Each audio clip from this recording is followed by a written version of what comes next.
मथुरा स्थित श्री कृष्ण जन्मभूमि के आसपास इन दिनों एक अजीब सा तनाव घेरे हुए है। मामला 350 साल पुराने विवाद से जुड़ा है, जो अदालत के एक आदेश के बाद फिर से चर्चा में है। मस्जिद प्रबंधन के खिलाफ विद्युत अधिनियम की धारा 135 के तहत एफआईआर भी दर्ज करवाई गई है। कार्यपालक अभियंता विद्युत विभाग विपिन गंगवार ने बताया कि हमें शाही ईदगाह मस्जिद के लिए श्री कृष्ण जन्मभूमि मुक्ति निर्माण ट्रस्ट की ओर से एक शिकायत मिली थी। जांच में शाही मस्जिद का कनेक्शन अवैध पाया गया, जिस पर कार्रवाई करते हुए कनेक्शन काट दिया गया। दिसंबर 2022 में सिविल जज सीनियर डिवीजन सोनिका वर्मा ने एक आदेश में शाही ईदगाह मस्जिद का अमीनी सर्वे कराने का निर्देश दिया था। मथुरा की शाही ईदगाह मस्जिद को लेकर एक याचिका दायर की गई थी, जिसमें मस्जिद को दूसरी जगह शिफ्ट करवाने की मांग की गई। हिंदू पक्ष का दावा है कि इस जगह पहले मंदिर हुआ करता था, जिस पर कब्जा करके मस्जिद बना दी गई। कोर्ट ने इस याचिका पर जगह का सर्वे करने का आदेश दिया था। आदेश के खिलाफ मुस्लिम पक्ष ने अदालत का दरवाजा खटखटाया, जिसके बाद सर्वे के आदेश को होल्ड पर रखा गया है। ये पूरा विवाद 13.37 एकड़ जमीन के मालिकाना का है। इस जमीन के 11 एकड़ में श्री कृष्ण जन्मभूमि बनी है, वहीं 2.37 एकड़ हिस्सा शाही ईदगाह मस्जिद के पास है। हिंदू पक्ष का दावा है कि ये पूरी जमीन श्री कृष्ण जन्मभूमि की ही है। 1944 में महत्वपूर्ण घटनाक्रम हुआ, जब ये जमीन मशहूर उद्योगपति जुगल किशोर बिड़ला ने खरीद ली।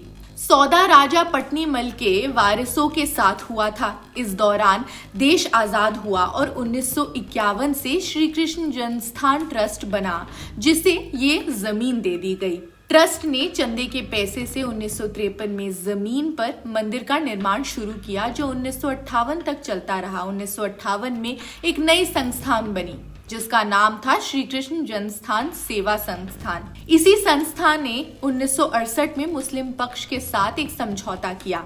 इसमें कहा गया कि जमीन पर मंदिर और मस्जिद दोनों रहेंगे। यहाँ ध्यान देने की बात यह है कि श्री कृष्ण जन्मस्थान सेवा संस्थान ने यह समझौता किया था। इस संस्था का जन्मभूमि पर कोई कानूनी दावा नहीं है। श्री कृष्ण जन्मस्थान ट्रस्ट का कहना है कि वो इस समझौते को नहीं मानता।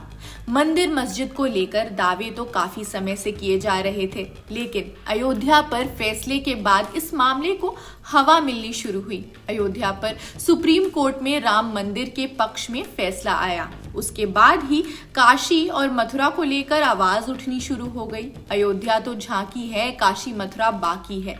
इस नारे को बार बार दोहराया गया। काशी में ज्ञानवापी को लेकर याचिका दायर की गई, जिसके बाद वहां सर्वे का आदेश दिया गया। इसके बाद मथुरा को लेकर भी हलचल तेज हुई। दिसंबर 2022 में वो दिन आ गया जब कोर्ट ने पहली बार सर्वे का आदेश दिया। 2 साल पहले काशी में कॉरिडोर को बनाए जाने को लेकर जब जोर शोर से काम चल रहा था, तो उसके साथ ही विरोध के स्वर भी उठ रहे थे। यहाँ से स्थानीय दुकानदारों को हटा दिया जा रहा है। मथुरा में भी ऐसा ही डर है। योगी सरकार ने काशी की तरह ही मथुरा के वृंदावन में भी बांके बिहारी कॉरिडोर बनाने का ऐलान किया है। इस फैसले का विरोध भी शुरू हो गया है। विरोध करने वालों में पुजारी से लेकर व्यापारी तक सभी है। श्री कृष्ण जन्मभूमि के पास रहने वाले व्यापारियों में भी डर है कि कॉरिडोर का काम शुरू हुआ तो आज नहीं तो कल उनका भी नंबर आना है। खैर, इस रिपोर्ट में इतना ही। बाकी आप अपने कमेंट्स हमें कमेंट सेक्शन में जरूर बताएं। बाकी देश दुनिया की खबरों के लिए भी आप जुड़े रहिए जनसत्ता के साथ। शुक्रिया।